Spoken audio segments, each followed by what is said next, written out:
So 12वी नंतर ना सगळ्यात पहिली गोष्ट ही असते एका स्टुडंटच्या मनात की आता मी पुढे काय करावं. सो पुढे काय करावं या विषयाला जायच्या आधी आपण हा विचार करायला हवा की नेमकं माझा इंटरेस्ट कशात आहे. तर फर्स्ट ऑफ ऑल आपण आपला इंटरेस्ट आणि आपले लायकिंग्स शोधायला हवे की आपल्याला आवड कशामध्ये आहे, आपण फ्युचर कशामध्ये विचार करत आहोत किंवा आपली आपल्याला करिअर कुठल्या दृष्टिकोनाने बनवायचं आहे, आपण तिथपर्यंतचा विचार करायला हवा. जिथं जाऊन आपल्याला ॲडमिशन भेटतं, लाईक मी जर माझं स्वतःच एक्झाम्पल घेतलं, पहिले तिन्ही राऊंड मला COEP लागलंच नव्हतं. अच्छा. मग कुठे जाऊन स्पॉट राऊंडमध्ये लागलं. स्पॉट राऊंडमध्ये पण आपल्याला खूप पेशन्स ठेवावा लागतो. माझा जो नंबर होता तो सकाळी 10चा होता, सकाळी 10 वाजताचा. पण इतकी गर्दी असल्यामुळे स्पॉट राऊंड माझं ॲडमिशन पहाटे 4:30 वाजता झालेलं, जिथं की फक्त एक सीट राहिलेली आणि मी ती शेवटची पोरगी त्या हॉलमध्ये बसून होती. 12वीची परीक्षा कधीचीच झाली आहे. 12वीचा रिझल्टही आता येईल. त्याच्यानंतर CETची परीक्षा संपेल आणि CETचा रिझल्ट येईल. या दरम्यानच्या काळात ज्या मुलांना इंजिनिअरिंगला जायचं आहे अशा सगळ्यांच्या घरात आता चर्चा सुरू असेल की 12वी नंतर पुढं काय. इंजिनिअरिंगला जायचं आहे तर ॲडमिशन कुठे घ्यायचं, कॉलेज कसं निवडायचं, ब्रँच कशा निवडायच्या, याच्यासाठीचे वेगवेगळे व्हिडिओ आम्ही आमच्या campusdekho.ai प्लॅटफॉर्मवर याआधी केलेले आहेत. तरी अजून बरेच प्रश्न अनुत्तरित राहतात आणि आमच्याकडे अशा प्रश्नांच्या क्वेरीज पण येतात की या प्रश्नाचं उत्तर मिळत नाही आहे, कट ऑफ कसे निवडायचे कळत नाही आहे, आम्ही ग्रामीण भागात राहतो, तिथून पुण्यात यायचं आहे तर काय करायला हवं, मुंबईत जायचं आहे तर काय करायला हवं, कॉलेजचे कॅम्पस कसे निवडायला हवेत, असे जेव्हा खूप सारे प्रश्न येतात आणि त्याचं उत्तर आम्हाला द्यायचं असतं. खरं तर याच्यासाठीचाच हा प्लॅटफॉर्म आहे आणि या प्लॅटफॉर्मवर आम्ही आमचे काउन्सिलर्स आहेत आणि ते तुम्हाला वेगवेगळी उत्तरं देत असतात जे या विषयातले तज्ज्ञ आहेत. तुमचे खूप सारे प्रश्न जेव्हा आमच्याकडे आले तेव्हा आम्ही या प्लॅटफॉर्मवर असा निर्णय घेतला की आमचेच एक काउन्सिलर तुमच्याशी थेट बोलतील आणि म्हणून आम्ही पॉडकास्टचं माध्यम निवडलं आणि वेगवेगळ्या तज्ज्ञांना जसं आम्ही या प्लॅटफॉर्मवर बोलवतो तसं आज आमचेच काउन्सिलर इथे या पॉडकास्टच्या माध्यमातून तुमच्या सगळ्यांशी बोलणार आहेत. तुमच्या सगळ्यांच्या मनातले प्रश्न मी त्यांना विचारतेय. ही चर्चा campusdekho.ai आमच्याच प्लॅटफॉर्ममधली आहे, पण आहे ही खास तुमच्यासाठी. तर या प्लॅटफॉर्मवर मी असं म्हणणार नाही की आज गेस्टचं स्वागत करते, तर आमच्याच काउन्सिलर आहेत हर्षाली भंडारी, तर त्यांचं मी इथे स्वागत करते आणि तुमच्या मनातले प्रश्न आज तुम्ही नक्की जाणून घ्या. त्याशिवायही तुमचे काही प्रश्न असतील तर या पॉडकास्टच्या खाली कमेंट्समध्ये किंवा आमच्या Google फॉर्मद्वारे तुम्ही हे प्रश्न आम्हाला विचारू शकता. तर मी हर्षाली यांचं इथे स्वागत करते. हर्षाली या COEPच्या टॉपर आहेत आणि त्या काउन्सिलिंगही करतात, त्यामुळे त्यांना या क्षेत्रातला अनुभव असल्यामुळे तुमच्या मनातल्या प्रश्नांना त्या नक्की उत्तरं देतील. ही चर्चा तुम्हाला नक्की उपयोगी पडेल. तर मी या campusdekho.ai प्लॅटफॉर्मवर हर्षाली यांचं स्वागत करते. हर्षाली, नमस्कार. तुमचं या प्लॅटफॉर्मवर स्वागत आहे. Thank you madam, thank you. सो आपण आजच्या या पूर्ण व्हिडिओमध्ये वेगळ्या एपिसोड सिरीजनुसार येणार आहोत. सो हा आपला आजचा पहिला एपिसोड आहे ज्याच्यामध्ये आपण वेगळ्या कॉलेजेस, वेगळ्या त्यातल्या ब्रांचेस आणि कशी असते ही ॲडमिशन प्रोसेस आणि आता परीक्षा झाली तर पुढे काय, हे जे प्रश्न प्रत्येक स्टुडंटच्या त्यांच्या पालकांच्या जे मनात आलेलं आहे, या प्रश्नाचं उत्तर त्यांना आजच्या व्हिडिओमध्ये नक्कीच मिळेल. आपण 12वीच्या परीक्षेनंतर काय इथपासून आज या पॉडकास्टला सुरुवात करणार आहोत. तर मला असं वाटतंय सुरुवातीलाच की मुलांची आता परीक्षा संपली आहे, JEE मेन्स झाली आहे, CET ही संपलेली आहे, 12वीचा निकालही आता लागेल. तर 12वी नंतर काय, हे ॲडमिशनच्या दृष्टीनं कसा विचार करायला हवा आहे मुलांनी आणि काय ऑप्शन्स आहेत त्यांच्या पुढे आत. ओके. सो 12वी नंतर ना सगळ्यात पहिली गोष्ट ही असते एका स्टुडंटच्या मनात की आता मी पुढे काय करावं. सो पुढे काय करावं या विषयाला जायच्या आधी आपण हा विचार करायला हवा की नेमकं माझा इंटरेस्ट कशात आहे. तर फर्स्ट ऑफ ऑल आपण आपला इंटरेस्ट आणि आपले लायकिंग्स शोधायला हवे की आपल्याला आवड कशामध्ये आहे, आपण फ्युचर कशामध्ये विचार करत आहोत किंवा आपली आपल्याला करिअर कुठल्या दृष्टिकोनाने बनवायचं आहे, आपण तिथपर्यंतचा विचार करायला हवा. जर आपण तो विचार केला तर आपल्याला एक मनात क्लिअरिटी असते की आपल्याला नेमकं फील्ड कुठलं निवडायचं आहे. मग फील्डनुसार आपल्याला काही गोष्टी समजतात की कुठल्या कॉलेजेसला ऑप्ट केलं पाहिजे, कुठल्या ब्रांचेसला ऑप्ट केलं पाहिजे. तर या गोष्टी झाल्या. ह्या झाल्या बेसिकली आपल्या करिअरच्या दृष्टिकोनाने विचार करायची गोष्ट.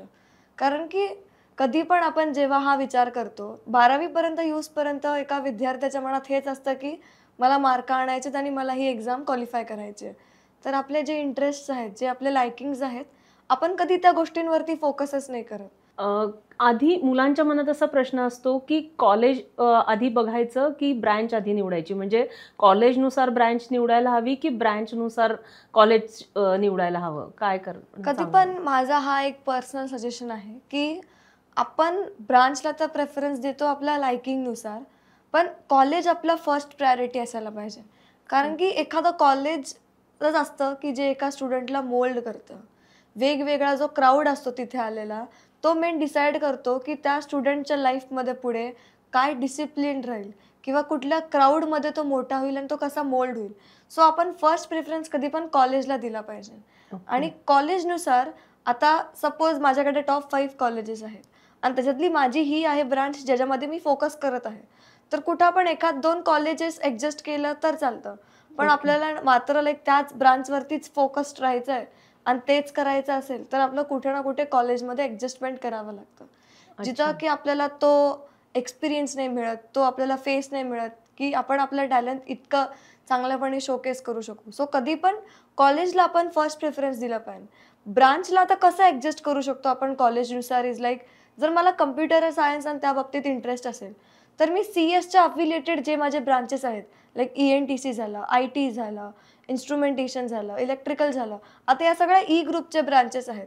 इफ सपोज मला एका टॉपच्या गव्हर्नमेंट कॉलेजमध्ये इलेक्ट्रिकल किंवा इन्स्ट्रुमेंटेशन किंवा ENTC भेटत असेल आणि एका लोअर कॉलेजमध्ये जर मला CSS भेटत असेल तर कधी पण आपण त्या गव्हर्नमेंट कॉलेजला ऑप्ट केलं पाहिजे. त्याच्या मागचं एकच कारण असं आहे की कधी पण आपल्याला कॉलेज सांगतं की पुढे कुठल्या कुठल्या ऑपॉर्च्युनिटीज असतील किंवा कुठे कुठे कॅम्पस आपल्याला हेल्प करेल प्लेसमेंट्सच्या दृष्टिकोनाने सुद्धा. जिथं की एक आपल्याला लो लेवलचं कॉलेज ब्रांच बघून त्या ऑपॉर्च्युनिटीज प्रोव्हाइड नाही करत. अच्छा. इवन इफ आपण एखादी दुसरी ब्रांच चूज केली बट साईड बाय साईड जर आपण आपलं स्वतःचं स्किल सेट वाढवलं तर आपण त्या CSच्या एका इंजिनियरपेक्षाही जास्त म्हणजे जास्त फोकस्डवाल्या प्लेसमेंट्स घेऊ शकू त्या एखाद्या फील्डमध्ये. सो त्याच्यासाठीच कॉलेज मेन मॅटर करतं. कारण की मेन फेस देणारं, कॅम्पस प्लेसमेंट्स देणारं या गोष्टी कॉलेजवरती डिपेंड करतात. तिथल्या फॅसिलिटीजवरती, तिथल्या फॅकल्टीजवरती, कॅम्पसवरती डिपेंड करतं. ओके. तुम्ही COEPची टॉपर आहात आणि मग COEP मधले ॲडमिशनचा प्रवास आणि त्याच्यानंतर एज्युकेशनचा प्रवास हा कसा झालाय, म्हणजे कसं ॲडमिशन तिथे मिळतं, कारण बऱ्याच जणांचं ड्रीम कॉलेज आहे पुण्याचं COEP. सो जितकेही लोक आपले MST CETची एक्झाम देतात त्या सर्वच जणांचं म्हणजे फर्स्ट प्रेफरन्सला कॉलेज म्हणलं की ते COEPच असतं. कारण की ते म्हणजे मला हे ऐकायला आवडेल की COEPला ॲडमिशन मिळवायचंय तर मला काय करायला हवंय. ओके. सो बेसिकली जर आपल्याला COEPला ॲडमिशन म्हणजे मिळवायचंच आहे तर COEPचे जे पहिले 3 राऊंडचे जे कट ऑफ असतात ते म्हणजे एकदम पीकला असतात. ते खाली उतरतच नाही. सो काही स्टुडंट्स पार स्पॉट राऊंडपर्यंत जातात जिथं जाऊन आपल्याला ॲडमिशन भेटतं. लाईक मी जर माझं स्वतःच एक्झाम्पल घेतलं, पहिले 3ही राऊंड मला COEP लागलंच नव्हतं. अच्छा. मग कुठे जाऊन स्पॉट राऊंडमध्ये लागलं. स्पॉट राऊंडमध्ये पण आपल्याला खूप पेशन्स ठेवावा लागतो. माझा जो नंबर होता तो सकाळी 10चा होता, सकाळी 10 वाजताचा. पण इतकी गर्दी असल्यामुळे स्पॉट राऊंड माझं ॲडमिशन पहाटे 4:30 वाजता झालेलं, जिथं की फक्त एक सीट राहिलेली आणि मी ती शेवटची पोरगी त्या हॉलमध्ये बसून होती. म्हणजे माझ्या मागेही बरेच होते पण तिथे म्हणजे असणारी ते एका सीटसाठी ती पोरगी मी होती कारण की तो शेवटचा सीट होता त्या ब्रांचची जी मला हवी होती. सो COEPत ॲडमिशन भेटवणं इतकं सोपं नाही राहिलंय आत्ताच्या दृष्टिकोनाने, कारण की कॉम्पिटिशन खूप जास्त वाढलंय. कट ऑफ दरवर्षी वाढत जात आहेत. आता जर आपण मेकॅनिकलचा जरी विचार केला नॉर्मली COEPचा मेकॅनिकल, मेटलर्जी म्हणजे जे आपले M ग्रुपचे ब्रांचेस आहेत, सिव्हिल वगैरे. सो या ब्रांचेसचे जे कट ऑफ होते ते अराउंड 95 प्लस म्हणजे 96, 97, 98ला भेटून जायचे. पण जर लास्ट इयरच्या ह्याच्याने आपण जर गेलो कट ऑफ्सनुसार तर त्या प्रत्येक म्हणजे लाईक मेटलर्जीचं सुद्धा जी आपण कमीत कमी कट ऑफला ती ब्रांच जाते हे दरवेळेस आपण पाहिलंय. कारण की ती इंटरेस्ट वाली ब्रांच आहे आणि ज्याला COEP हवा असतं कुठल्याही परिस्थितीत तो ती ब्रांच घेऊन टाकतो. तर मेटलर्जीचा कट ऑफ कुठे ना कुठे 95, 96च्या अराउंड जायचं. पण तेच मागच्या वर्षी 8.5ला ते क्लोज झालेलं. अच्छा. ओपन कॅटेगरीच्या कट ऑफनुसार. सो कट ऑफ्स कंटिन्युअसली वाढत आहेत. CS झालं, मेकॅनिकल सुद्धा 99.4ला क्लोज झालेलं. सो अच्छा. दरवर्षी COEPचे कट ऑफ्स वाढत जातात. बरं. कारण की आपण जेव्हा एका मोठ्या गव्हर्नमेंट कॉलेजमध्ये जातो हो. तिथे आपली ब्रांच बिलकुल पण मॅटर नाही करत. तिथे अच्छा. फक्त तेवढी एकच गोष्ट मॅटर करते, ती आहे की त्या कॉलेजचं टॅग भेटतंय. हो. मग जे माझं इंटरेस्ट आहे, माझ्या इंटरेस्टनुसार मी त्या गोष्टी तिथे परस्यू करत जाते. हो. आता परस्यू करायला पण कॉलेज खूप व्हरायटी ऑफ अपॉर्च्युनिटीज देतं. असं फक्त बरोबर. प्लेसमेंटच्या दृष्टिकोनानेच नव्हे, तर वेगवेगळ्या क्लब्स झाले, वेगवेगळ्या ऍक्टिव्हिटीज झाले, वेगवेगळे इव्हेंट्स झाले. तिथं बरोबर. इतकं मोठं फेस व्हॅल्यू आपल्याला मिळतं कॉलेजमध्ये, हम्म. जेणेकरून की सपोज जरी माझी ब्रांच लाईक मॅन्युफॅक्चरिंग किंवा मेटलर्जी का असेल ना, मी Amazonचा 45 लॅक्सचा इंटरव्ह्यू पण क्रॅक करू शकते जर अच्छा. माझा स्किल सेट तेवढा असेल तर.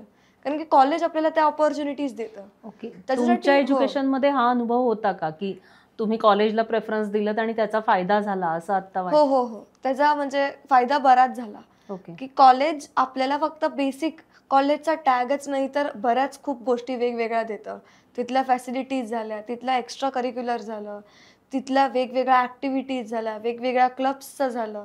सो इतका वाईड व्हरायटी ऑफ एक्सपिरियन्स आणि मल्टी टॅलेंटेड पर्सनॅलिटीमध्ये आपण डेव्हलप होऊन जातो. हो. इतकं चांगलं मोल्ड होऊन जातो की तिथं आपली ब्रांच नाही मॅटर करत. अच्छा. जेव्हाही आपण कुठल्या एखाद्या इंटरव्ह्यूला जातो तिथं आपल्याला हे नाही विचारलं जात की तुमची ब्रांच कुठली आहे. बरोबर. पहिली गोष्टी आपली जे म्हणजे एका रेझ्युमेमध्ये किंवा एका CV मध्ये जे पाहिलं जातं ते असतं की बाबा कुठल्या कॉलेजचा विद्यार्थी आलेला आहे.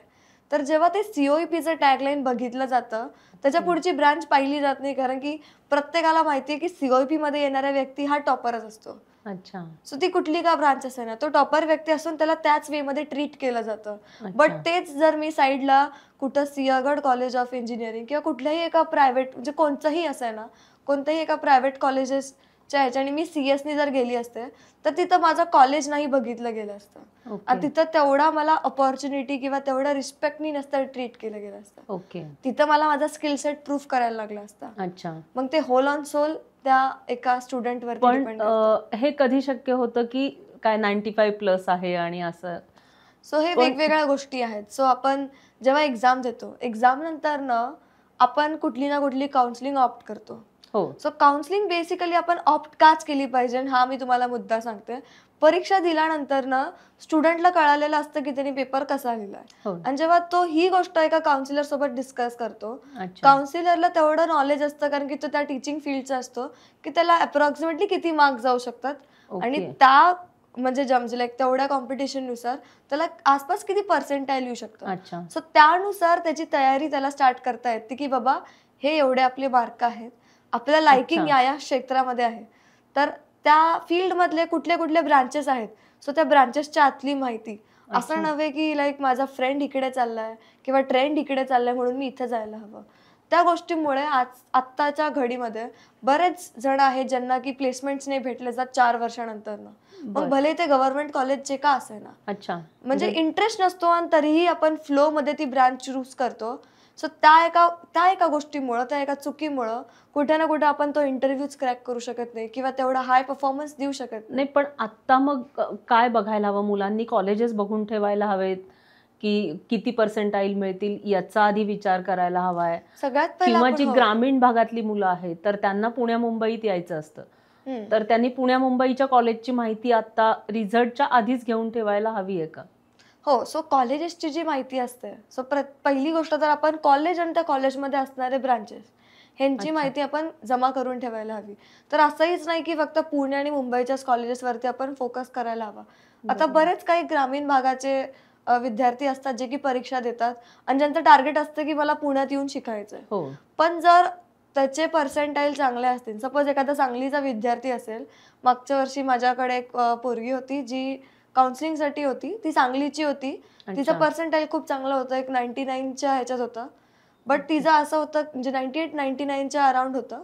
तिचं असं होतं की तिला CSS हवंय.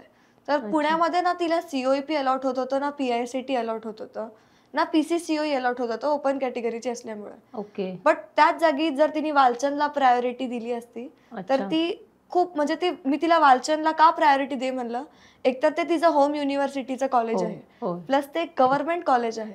हो. सो जे आपले वेगळे वेगळे एरियाज आहेत, हा. लाईक वेगळे वेगळे ग्रामीण भाग आहेत, प्रत्येक ग्रामीण भागामध्ये एक आपलं गव्हर्नमेंटचं इन्स्टिट्यूट असतं.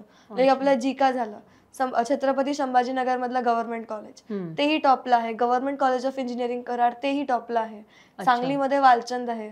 मग कोल्हापूरमध्ये ठिकाणी अशी प्रत्येक आहेत. ठिकाणी वेगवेगळे गव्हर्नमेंट कॉलेजेस पण आहेत. बरोबर. तर असंच नाही की पुण्यामध्ये एखाद्या कुठल्या तरी लोअर प्रायव्हेट युनिव्हर्सिटीमध्ये ऍडजस्ट करावं. आपण Okay. आपल्या एरियाचे पण कॉलेजेस बघायला हवे. आपल्याला जर 99 आणि 98 मार्क्स असतील तर आपण ऑब्व्हियसली पुण्याला टार्गेट करू शकतो, कारण की तिथे शुअरिटी असते की भेटेल. पण जर आपल्या मार्कांमध्ये थोडंफार वरती खाली असेल अच्छा. तर ते पर्सेंटाईलची गोष्ट आहे. आणि पण ती गोष्ट- असं हो. मुलं जेव्हा कन्फ्यूज होतात मार्क वर खाली किती आहेत किंवा कुठे मिळेल ऍडमिशन, अशी कन्फ्यूज होतात, तेव्हा काय करायला हवंय त्यांनी? सो बेसिकली हा जो कन्फ्युजन आहे हा 99 वाल्यालाही असतो आणि सेम कन्फ्युजन 59 वाल्यालाही असतो की मला भेटेल पण की नाही. सो एक टॉपर असू दे किंवा एक ॲव्हरेज स्टुडंट असू दे, हे कन्फ्युजन प्रत्येकाला असतं. बरोबर. आणि या कन्फ्युजनला टॅकल करायला प्रत्येक स्टुडंटची एक वेगळी मेंटॅलिटी असते. सो ह्याचं मी एकच सिंगल सोल्युशन देईल की आपण एखाद्या बेस्ट काउन्सिलरला ऑप्ट करावं, जो की आपल्याला राईट वे आणि राईट पाथ गाईड करेल. कारण की प्रत्येक स्टुडंटचे लाईक्स डिसलाईक्स वेगळे असतात. होय. प्रत्येक स्टुडंटच्या प्रायोरिटीज वेगळ्या असतात. फायनान्शियल स्टेटस झालं, घरातलं बॅकग्राऊंड झालं आणि बेसिकली जे त्याचं पुढचं करिअरचं दृष्टिकोन आहे ते वेगळं असतं. सो त्यानुसार जर आपण एखादा काउन्सिलर चूज केला ना तर तो आपल्या ओव्हरऑल पूर्ण करिअरच्या दृष्टिकोनाने आपल्याला गाईड करतो आणि एक राईट पाथनी डिरेक्ट करतो. नाहीतर आपण काय करतो, नातेवाईकाला विचार, या दादाला विचार, पण या त्याचा दीदीला फायदा विचार. होतो असं उदाहरण आहे? येस, असे बरेच उदाहरणं आहेत. आता मागच्या वर्षी जी एक पोरगी होती, 53 पर्सेंटाईल होते तिला, पुण्यातलीच राहणारी होती. तिने पहिले 2 राऊंड्स तिला मी पहिल्याच राऊंडला सांगितलेलं की यू नीड काउन्सिलिंग, पण तेव्हा तिने इग्नोर केली ती गोष्ट. तिला वाटलं की ती तिचं करू शकते. ना तिला पहिल्या राऊंडला कॉलेज अलॉट झालं, ना तिला दुसऱ्या राऊंडला कॉलेज एकही अलॉट नाही झालं. तिसऱ्या राऊंडला शेवटी तिचं फायनान्शियल स्टेटसही खूप चांगलं नव्हतं. शेवटी त्यांना प्रत्येक कॉलेजेस कमीत कमी 10 ते 15 लाखाचं डोनेशनही मागत होते, वेगवेगळे प्रायव्हेट युनिव्हर्सिटीज. अच्छा. कारण की ऑब्व्हियसली तिथं ऑलमोस्ट सगळ्या सीट्स फुल झालेल्या. तिला मी आधीच सांगितलं की पहिल्या आणि दुसऱ्या राऊंडला मी तुला बोलत होते की तू येशील आणि काउन्सिलिंग करशील, तेव्हाच आपण तुझं करून दिलं असतं. बट स्टील ती तिसऱ्या राऊंडला आली माझ्याकडे. तिला आपण एवढ्या राईट वेमध्ये डायरेक्ट केलं आणि एवढं नेटकं गाईड केलं की 53 पर्सेंटाईल असून सुद्धा सिंहगड सारख्या चांगल्या युनिव्हर्सिटी, सिंहगड कॉलेज ऑफ इंजिनिअरिंगमध्ये ती विदाउट डोनेशन मेकॅनिकल इंजिनिअरिंगला आहे, जी ब्रांच तिला हवी होती. ओके. सो ना तिच्या फॅमिलीचा एक्स्ट्रा पैसे गेले, ओके. प्लस ती राईट वे मध्ये डिरेक्टेड झाली. अच्छा. आणि तिला समजलं नेमकं तिला काय करायचंय. ती फुल्ली कन्फ्युज होती की तिला जायचंय तरी कुठं. अच्छा. मग ना तिच्या पॅरेंट्सला आयडिया होती, ना तिला स्वतःला आयडिया होती, आणि जे बाकीचे तिला गाईड करत होते ते प्रत्येक जण तिला वेगवेगळ्या पाथमध्ये डिफ्लेक्ट करत होते. बरोबर. सो म्हणून आपल्या जीवनामध्ये या काउन्सिलिंगची खूप मोठी महत्वाकांक्षा आहे. गरज आहे. हो, खूपच जास्त गरज आहे. कारण की प्रत्येक जण आजकालच्या घडीमध्ये की प्रत्येकाला वेगवेगळं गाईड करत असतं. तो स्टुडंट ऑलरेडी कन्फ्युज असतो की जायचं कुठं, कारण की त्याचा फ्रेंड सर्कल 4 वेगवेगळ्या गोष्टी डिस्कस करतं. पॅरेंट्स 2 वेगळ्या गोष्टी देतं, रिलेटिव्ह वेगळं देतं. मग एखादं जे असतं की मार्कच जर चांगले आले तर ज्याला त्या गोष्टीतली माहितीही नसती तेही 4 गोष्टी त्याला ऐकून जातं. सो सगळ्यांच्या ऍडवाइसेस ऐकून तो स्टुडंट इतका कन्फ्युज होतो की त्याला समजतच नाही नेमकं जायचं तरी कुठं. आणि आपण जे एवढी 2 वर्ष मेहनत करतो अभ्यास करून, तर ती मेहनत करतोच कशासाठी आहे की आपले जे पुढचे 4 वर्ष आहेत करिअरचे क्रुशियल, ते आपले भविष्याचे 40 वर्ष डिसाईड करणार आहेत. जर आपण ते 4 वर्ष चूज करण्यामध्ये चुकलो तर आपले भविष्याचे 40 वर्ष आपण कुठे ना कुठे रिग्रेटनीच घालवणार असेल. जर ते 40 वर्ष रिग्रेट नसेलच करायचं तर या 4 वर्षासाठी राईट वे जे असतात ते मेन 4 राऊंड्स, ते 3 राऊंड आणि स्पॉट राऊंड, आणि ते 4 राऊंड्सला गाईड करणारी ती काउन्सिलिंग असते. सो हा 4चा जो आकडा आहे तो या काउन्सिलिंग मध्ये खूप मॅटर करतो. ओके. येस. अजून कोणत्या कोणत्या गोष्टीसाठी मुलांना मदत लागू शकते? जसे 4 राऊंड आहेत तशी अजून कुठे मदत लागू शकते ऍडमिशन प्रोसेस सो मध्ये? ऍडमिशन प्रोसेसमध्ये जे आपल्याला हेल्प करतात सगळ्यात पहिलं ऍडमिशन घेण्यासाठी वेगवेगळ्या एक्झाम्स आहेत, सीईटी आणि जेई. सो सीईटी आणि जेई या दोन्ही एक्झाम्स मार्फत आपण सीईटी मध्ये काउन्सिलिंगला जाऊ शकतो. जेई का तर ऑल इंडिया कोटा चालू झालेला आहे. सो तिथं आपले जेईचे मार्क्स आणि त्याची वेगळी रँक लिस्ट लागते, जिथं 15% आपला कट ऑफ असतो, ज्याने आपल्याला कॉलेजेस अलॉट होतात. कोणत्याही कॉलेजला जेई? येस. सो कॉलेजेसला 15%चा कट ऑफ म्हणजे जे अलॉट केलेला आहे ज्याच्यामध्ये आपल्याला त्या कॉलेजमध्ये 15% सीट्स जेईनी भरल्या जाणार आहेत. सो त्याच्यासाठी जेईनी पण लोक सीईटीच्या वेळेस अप्लाय करतात, ज्याने फायदा असा होतो की त्यांना तो 15% जो रिझर्व्ड कोटा आहे तिथे आपल्याला ॲडमिशन भेटू शकतं. त्याची सेपरेट रँक लिस्ट लागते एक्सेप्ट द सीईटी. तर ह्याचा एक फायदा असतो. परत ज्या ज्या स्टुडंट्सला असं माहिती आहे की आता आपला पेपर जो आहे तो इतका नीटनेटका नाही गेलेला आहे, तर त्यांनी अशा वेगवेगळ्या कुठल्या ऑपॉर्च्युनिटीजला ट्राय करायला हवं. आता वेगवेगळ्या प्रायव्हेट युनिव्हर्सिटीजच्या एक्झाम्स आलेल्या आहेत, म्हणजे एखाद्याला ज्याला ड्रॉप घ्यायचाच नाहीये, सो वेगवेगळ्या प्रायव्हेट युनिव्हर्सिटीजच्या एक्झाम असतात, जसं की MIT झालं. मग त्याच्यानंतर ना पॅरासीईटी असतं. पॅरासीईटी ही अशी सीईटीची एक्झाम आहे जिथं आपण प्रायव्हेट युनिव्हर्सिटीजला टार्गेट करतो, जसं की आपलं DY पाटीलची युनिव्हर्सिटी, अजिंक्य DY पाटील युनिव्हर्सिटी, PCU झालं पिंपरी चिंचवड युनिव्हर्सिटी, मग VU झालं विश्वकर्मा युनिव्हर्सिटी, मग MITची युनिव्हर्सिटी झालं. सो वेगवेगळ्या युनिव्हर्सिटीजच्या एक्झाम्स. हे असे काय काय ऑप्शन्स आहेत आता? सो असे आपल्याकडे एक असा ऑप्शन, जसं की एक सीईटी म्हणजे इंजिनिअरिंगचं ऍडमिशन घ्यायचं आहे, तर काय काय मार्ग आहेत थोडक्यात? तर एक मार्ग जो आपला पहिला मार्ग आहे तो आहे आपला सीईटीचा. जो आपला दुसरा मार्ग आहे तो आहे आपला जेईचा. सो जेईनी आपण फक्त महाराष्ट्रालाच नाही तर ऑल ओव्हर इंडिया पण टार्गेट करू शकतो इन जोसा काउन्सिलिंग. पण जेई मेन्स का JEE advance? So JEE mains is for NIT आणि IIITs. ओके. आणि वेगवेगळ्या गव्हर्नमेंट कॉलेजेस जे की आपल्या ऑल ओव्हर इंडियामध्ये आहेत. आणि JEE advance is specifically for IIT only. So IIT मध्ये जेई ॲडव्हान्स सोडून कुठलीच अशी एक्झाम नाही आहे जी की तुम्हाला अलॉट करते IIT.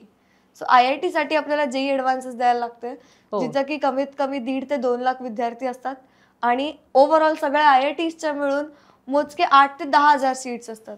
सो रेशो जो आहे तो खूप कमी आहे. सो असं नाहीये की जो प्रत्येक स्टुडंट जो जेई ॲडव्हान्स देतो की तो क्वालिफाय करून IITलाच जाईल. तर आपल्याकडे वेगळे वेगळे ऑप्शन्स रेडी पाहिजे, जसं की IITs झालं, NITs झालं, IIITs झालं, गव्हर्नमेंट कॉलेजेस झाले, मग वेगवेगळ्या मोठ्या मोठ्या प्रायव्हेट कॉलेजेस जे की गव्हर्नमेंट कॉलेजच्या लेवल्सचे असतात. सो त्या वेगवेगळ्या कॉलेजेसला आपण टार्गेट करायला हवं. सो ह्याची आपण इन डिटेल माहिती आपण काउन्सिलिंग मध्ये पण प्रोव्हाइड करतो, कारण की जेईचं स्वतंत्र. सो जेईचं जोसा काउन्सिलिंग का असेल ना किंवा सीईटीचं काउन्सिलिंग का असेल ना, सो या दोन्ही काउन्सिलिंगसाठी आपण पर्सनली गाईड करतो. पण मुलांनी आत्ताच माहिती घ्यायला हवी आहे? हो, कारण की आता माहिती घेणं का गरजेचं असतं ना, ॲडमिशन प्रोसेस ही फक्त कॉलेजेस आणि ब्रांचेस पर्यंत सीमित नसते, तर त्याच्यामध्ये वेगवेगळे स्टेजेस येतात की फॉर्म फिलिंग झालं, मग त्याच्यानंतर आपलं डॉक्युमेंट आणि व्हेरिफिकेशन झालं, जो की सर्वात क्रुशियल स्टेज आहे. आता एप्रिलला आपला इयर रिन्यू होतो, तर बरेच डॉक्युमेंट्स आपल्याला अपडेट करावे लागतात. तर प्रत्येक डॉक्युमेंटमध्ये एक मायनर जरी मिस्टेक आली ना तरी आपला डायरेक्टली फॉर्म रिजेक्ट होऊन जातो. सो तिथे जाऊन लास्ट मोमेंटला कळलं की आपला फॉर्म रिजेक्ट झालाय आणि जिथे आपल्याकडे वेळच नसती, मोजकं 1 ते 2च दिवसाची वेळ असती, तर तिथे जाऊन रिग्रेट करण्याऐवजी जर आपण आत्ताच काउन्सिलिंग मध्ये इन झालो, आपल्याला वेगवेगळ्या गोष्टींची माहिती होते, आपला जो स्टुडंट असतो त्याला त्याच्या करिअरमध्ये एक राईट गायडन्स मिळतो. आणि असंच नाहीये की काउन्सिलिंग फक्त आपण ऍडमिशन प्रोसेस पुरती करतो, तर त्याच्या पुढच्या भविष्याच्या करिअरसाठी पण आपण त्याला प्रत्येक पॉइंटला गाईड करतो. सो कुठला का विद्यार्थी असेल ना, त्याला लाईफमध्ये कुठे कुठलाही प्रॉब्लेम आला, आपण त्याला त्या वे मध्ये गाईड करतो. मग जे डॉक्युमेंट व्हेरिफिकेशनचे जे क्रुशियल प्रोसेस आहे तिथे आपण गाईड करतो. वेगळे वेगळे जे आपले स्टेजेस असतात, जसं की फॉर्म फिलिंग झालं, ऑप्शन फॉर्मची प्रेफरन्स लिस्ट मेकिंग झालं, सीट मॅट्रिक्स झालं, कॉलेजेसच्या माहिती जसं की एडेड, अनएडेड, प्रायव्हेट युनिव्हर्सिटीज, या ज्या छोट्या छोट्या गोष्टी आहेत. काय फरक आहे याच्यामध्ये एडेड आणि किंवा प्रायव्हेट कॉलेज, गव्हर्नमेंट कॉलेज? तर या प्रत्येक गोष्टीमध्ये प्रायव्हेट आणि गव्हर्नमेंट मधला जो फरक असतो, तो आपण जो फरक बघतो, जो दिसून येतो आपल्याला, तो पहिला फरक असतो फी स्ट्रक्चरचा. दुसरा फरक असतो तो असतो स्कॉलरशिप्सचा. गव्हर्नमेंट कॉलेजेसला का बरं एक अप्पर हँड दिला जातो, कारण की ज्या मोठमोठ्या कंपन्या असतात, जसं की गुगल झालं, मायक्रोसॉफ्ट झालं, अमेझॉन झालं, या मोठमोठ्या कंपन्या काय करतात, गव्हर्नमेंट कॉलेजेसला एक गोष्ट असते की तिथं फक्त मेरिटनी ऍडमिशन होतं, जिथे की डायरेक्ट ऍडमिशन होत नाही. सो जेवढेही स्टुडंट्स येतात ते फक्त मेरिटियस स्टुडंट्सच येतात. सो जे मोठ्या मोठ्या कंपन्या असतात त्यांना हवं असतं टॅलेंट, आणि त्यांना माहिती असतं जे टॅलेंट येते पहिला गव्हर्नमेंट कॉलेजेसमध्ये आहे. सो प्रायव्हेट युनिव्हर्सिटीपेक्षा एक थोडासा अप्पर हँड आपल्या गव्हर्नमेंट युनिव्हर्सिटीजला भेटतो. पण इथे जर कन्फ्युजन असेल की गव्हर्नमेंट निवडावं कॉलेज की प्रायव्हेट, तर ते कसं? या गोष्टी डिपेंड करतात आपल्या मार्कांवरती. जर आपल्याला आहेत 80% तर आपण गव्हर्नमेंट कॉलेजचा विचार करूच शकत नाही. तर आपल्याला अशा कुठल्या प्रायव्हेट युनिव्हर्सिटीजला टार्गेट केलं पाहिजे जेणेकरून की आपलं जे करिअर आहे ते नीटनेटकं सेटल व्हावं आणि पुढे फ्युचरमध्ये जे जे अपॉर्च्युनिटीज असतील तिथं आपल्याला नीटनेटकं गाईड व्हावं. सो ते आपण इन डिटेल आपण काउन्सिलिंगमध्ये डिस्कस करतो की जर बाबा इतकं इतकं पर्सेंटाईल असेल किंवा ओके. 80 to 90च्या रेंजमध्ये जर आपल्याला पर्सेंटाईल असेल तर प्रत्येक स्टुडंट्सच्या लाइकिंगनुसार आपण ते स्पेसिफिक आपण सजेस्ट करतो की या कॉलेजेस आहेत, हे ब्रांचेस आहेत की जिथं आपल्याला चान्सेस मिळू शकतात. अच्छा. आणि हे असे काही टॉप कॉलेजेस आहेत. सो एवढंच मात्र नाही की कुठेतरी लो कॉलेजला ॲडजस्ट करणं असं नाही. किती का पर्सेंटाईल असेल ना, त्या पर्सेंटाईलनुसार आणि त्या रँकनुसार आपण त्याला बेस्ट कॉलेज त्याच्यानुसार बेस्ट कॉलेज आपण त्याला सजेस्ट करतो आणि बेस्ट कॉलेजमध्ये ॲडमिशन मिळावं असं आपण आपल्या वतीने पूर्णपणे ट्राय करतो. अच्छा. सो ह्याच्याबद्दल जर अजून इन डिटेल आपल्याला जाणून घ्यायचं असेल तर या व्हिडिओच्या खाली आपण एक लिंकही दिलेली आहे गुगल ओके. फॉर्मची, हो. प्लस एक व्हॉट्सअप कम्युनिटी सुद्धा लिंक जोडलेली आहे. अच्छा. सो व्हॉट्सअप कम्युनिटी जॉईन केलं की आपल्याला 1 to 1 डे टू डे सगळे अपडेट्स मिळत जातील. ओके. प्रत्येक एक्झाम्स रिगार्डिंग लाईक सीईटी असे ना, जेई असे ना, पुढे गेलं की आपल्या नीटच्या एक्झाम्स येतील. हो. सो कुठली का एक्झाम असे ना, प्रत्येक एक्झामसाठी आपण 1 to 1 डिटेल्ड अपडेट्स देत आहोत. आता एक्झाम म्हणजे रिझल्टचे सगळे दिवस सगळे सुरू होत आहेत आता रिझल्टचे. तर या काळात मुलं काय चुका करतात? म्हणजे अर्धवट माहिती घेऊन ठेवतात हां. किंवा काय घेतच नाही, तर काय चुका होतात अशा मुलांकडून ज्या टाळायला हव्यात? सो कधी कधी आपण म्हणतो ना, अर्धवट माहिती आपल्याला कुठे ना कुठे फसवतेच. तर ती अर्धवट माहिती त्यांना पुढे किती महाग पडेल ह्यांचा त्यांना आयडिया नसते. सो त्या गोष्टीला टाळण्यासाठी आपण आत्तापासूनच जर एक स्ट्रक्चर्ड तयारी केली, फॉर एक्झाम्पल की लाईक डॉक्युमेंट्स सगळे रेडी करून ठेवणे. कारण की डॉक्युमेंट्स रेडी करायला, डॉक्युमेंट्स नवीन बनवायला वेळ लागतो हो. आणि जी की वेळ शेवटच्या मोमेंटला आपल्याकडे नसते. म्हणून ती गोष्ट आत्तापासून करणं ही खूप महत्त्वाची आहे. सो डॉक्युमेंट्स वेगळे वेगळे आपण रेडी करून ठेवणं. तर पुढच्या स्टुडंटच्या नुसार कुठली ब्रांच तर बाबा त्याला आवडते किंवा कुठल्या फील्डमध्ये त्याला इंटरेस्ट आहे, त्याच्यानुसार की बाबा एवढ्या 4 ते 5 ऑप्शन्स आहेत ब्रांचेसच्या अच्छा. आणि या ब्रांचेसचे जे टॉप कॉलेजेस आहेत तर ते टॉप कॉलेजेसला स्टडी करणं, त्या कॉलेजचं कॅम्पस, त्या कॉलेजच्या बघून फॅसिलिटीज, ठेवणं. ओके. त्या कॉलेजच्या वेगळ्या वेगळ्या स्कॉलरशिपच्या ऑपॉर्च्युनिटीज, तिथला प्लेसमेंट रेकॉर्ड, तिथलं कॅम्पसच्या फॅसिलिटीज, या गोष्टींना आपण स्टडी करायला हवं. कारण अच्छा. की शेवटी आपण फक्त 4 वर्ष नाही काढणार आहोत त्या कॉलेजमध्ये, तर बरोबर. आपल्याला पुढचं आपलं जे फ्युचर काढायचं आहे किंवा जिथं आपल्याला फ्युचर बनवायचं आहे तर ते फ्युचर डिसाईड करणार आहोत. म्हणून त्या कॉलेजला स्टडी करणं ही एक क्रुशियल स्टेज आहे जी की आपण आता करायला हवी. वेगवेगळ्या कॉलेजेसची माहिती काढणं, वेगळे वेगळे आपले जे डॉक्युमेंट्स लागतात वेगवेगळ्या कॅटेगरीजनुसार ते रेडी करून ठेवणं ओके. किंवा आपल्याला जे पुढं करिअर करायचं आहे सो त्याच्यासाठी कुठल्या कुठल्या वेगळ्या ऑपॉर्च्युनिटीज आहेत ते डिसाईड करून ठेवलं. किंवा एखाद्या स्टुडंटला पेपर फारच वाईट गेला असेल, कुठले का टेक्निकल एरर्स असे ना किंवा बरोबर. कुठला का पर्सनल प्रॉब्लेम असायला, so if not engineering then what, like जसं BSc झालं, हो. वेगळे वेगळे जे आपले ऑप्शन्स आहेत हे हो. ऑप्शन्सला जाणून घेणं, तर अच्छा. हे खूप वेगळी म्हणजे ही खूप इम्पॉर्टंट गोष्ट आहे की ऑप्शन्सच माहिती नाही आहे आजकालच्या घडीत किंवा हे जे ग्रामीण भाग आहेत त्यांना माहिती पोहोचवली जात नाही. सो आपला जो प्लॅटफॉर्म आहे तो त्याच्यासाठी स्टँड करतो की एज्युकेशन ही जी गोष्ट आहे ही सगळ्यांना प्रोव्हाइड केली पाहिजे आणि ती पण फ्री ऑफ कॉस्ट प्रत्येकाला ही माहिती पोहोचवली गेली पाहिजे. ओके. सो त्याच्यासाठी आपण स्टँड करतो आणि इफ इन डिटेल आपल्याला पर्सनली जर एखाद्याला गायडन्स हवा असेल सो त्याच्यासाठीही आपण काउन्सिलिंग प्रोव्हाइड करतो, जिथं की स्टुडंट कुठला का असायना, म्हणजे ह्या महाराष्ट्राच्या कुठल्या का कोपऱ्यात का असायना आपण त्याला ऑनलाईन वेमध्ये 1 to 1 गाईड करतो. ओके. सो माहिती पोहोचवणं ही आता अवघड गोष्ट झालेली नाही आहे जी आधी आपण लॅक करत होतो कुठे ना कुठे. आजकाल प्रत्येक माहिती आपल्याकडे ऑन फिंगर टिप्स आहे. ओके. सो त्या माहितीचा राईट युटिलायझेशन कसं करायचं त्याच्यासाठी आपण त्या राईट प्लॅटफॉर्मशी जुडलं पाहिजे. बरेच प्लॅटफॉर्म्स आहेत जे की वेगवेगळ्या प्रकारच्या माहिती प्रोव्हाइड करतात, बट खूप सारे स्कॅम्स पण आहेत. जेव्हा हो. जास्त ऑपॉर्च्युनिटीज आणि जास्त प्लॅटफॉर्म्स ओपन होतात तेव्हा खूप सारे स्कॅम्स पण पुढे येतात. सो आपण असा कुठल्या ट्रस्टवर्दी प्लॅटफॉर्मला विश्वास ठेवायला हवा जे आपल्याला राईट वेमध्ये गाईड करेल. सो आपण ओके. त्याच दृष्टिकोनाने तिथेच फोकस करायला हवं. अच्छा. कारण की ही जी स्टेज असते ना ही फसवणूकची स्टेज असते फार. पण फार ऑप्शन लिस्ट आणि प्रेफरन्स लिस्ट निवडताना काय चुका टाळायला हव्यात किंवा काय करायला हवं, कसे प्रेफरन्स शोधायला हवेत? सो प्रेफरन्स लिस्ट कधी पण आपल्या रँकनुसार आपण डिसाईड करतो की आपला रँक किती आहे आणि आपले पर्सेंटाईल किती आहे आणि आपण कुठल्या कॉलेजेसला टार्गेट करतो. मग ते कॉलेज भेटेल की नाही आपण त्याचा लास्ट इयरचा आपण कट ऑफ चेक करतो. सो लास्ट इयरचे कट ऑफ पण इथं थोडासा क्रुशियल रोल प्ले करतात. कारण की लास्ट इयर सारखाच कट ऑफ नाही लागत असत, बट लास्ट इयरहून थोडं 1-2% हाईक होऊन जातो कट ऑफ. सो ज्यानुसार आपल्याला रँकिंगनुसार आपण स्टडी करतो.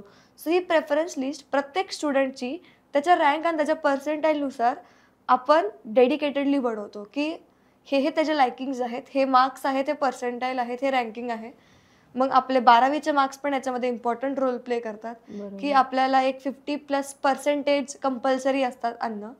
सो या सगळ्या गोष्टी एकत्रित आणून आपण त्यानुसार प्रेफरन्स लिस्ट डिसाईड करतो. असं कुठलंही रँडम कॉलेज टाकणं, कुठल्याही ऑर्डरला टाकणं हे पुढे जाऊन खूप अवघड होतं.